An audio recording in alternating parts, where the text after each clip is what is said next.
I decided to start making Kueh Lapis because I wanted to learn a skill from mom. I grew up watching mom making Kueh Lapis, and she made Kueh Lapis for sale during the Chinese New Year period. And I saw it as an important family value that I want to continue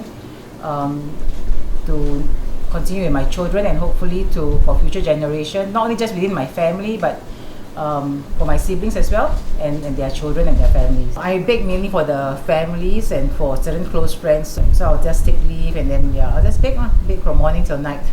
Then the next morning continue again. Making Kueh Lapis is a very lonely task. It can be very frustrating, and it's very, very tiring. Yeah, but it can also be a family activity actually. When you bring in everyone to join in and make the kueh itself, and at the end of it, it's like a kueh of love. And I'm very happy that actually we have this once a year activity with my sister and with my two daughters. Yeah, and my niece, who's not here today. When my son and when my husband, if they are available, they will also join in and make the kueh at the same time. Yeah, my son-in-law Jared has started to make his own Kueh Lapis. So there are many different recipes. So I've been always using mom's recipes. And mom recipes involve 21 eggs. We use 10 egg whites and 21 egg yolks. We have to start by breaking the egg and then separating the egg yolk from the egg white, because I only need 10 egg white.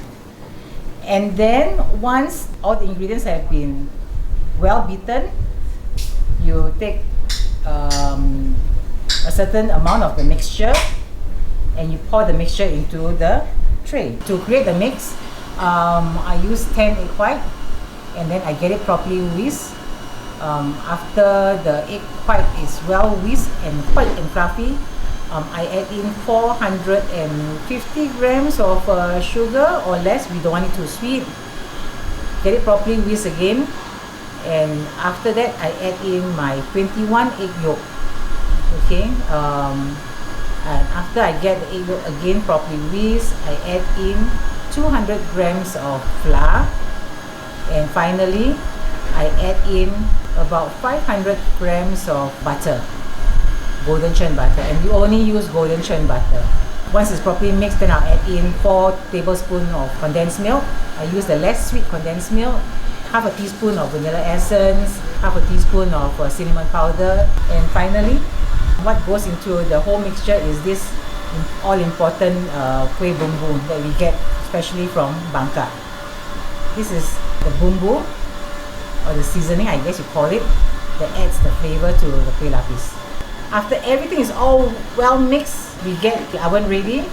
We heat up the oven for about 15 minutes up to a heat of about 200 degrees. 10 minutes into the heating, we place the well buttered, well oiled baking tray into the oven.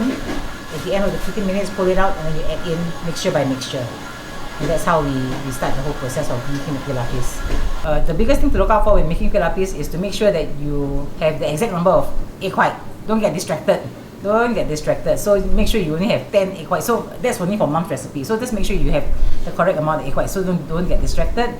And then after that, once the cake goes on the grill, keep a close eye on the grill, because once it gets cooked pretty quickly actually. And if you forget, it'll just get burnt very easily.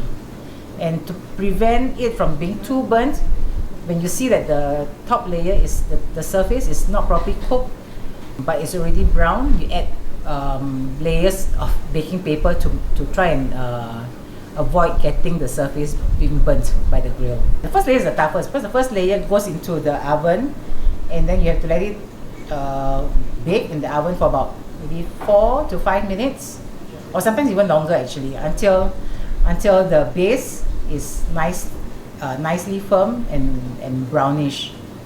Yeah, and the base is important, because if the base is not well cooked and if it's not firm, the subsequent layers will not be able to sit well on the base.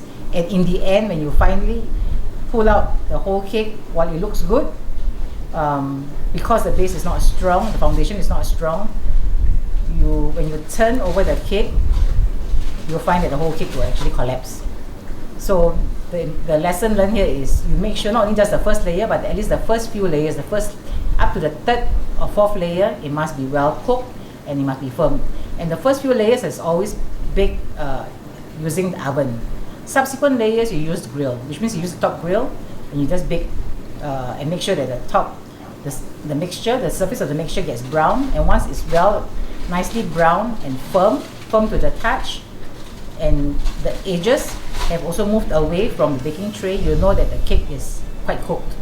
And then you add on the second layer, the next layer, and the subsequent layers, all using grill.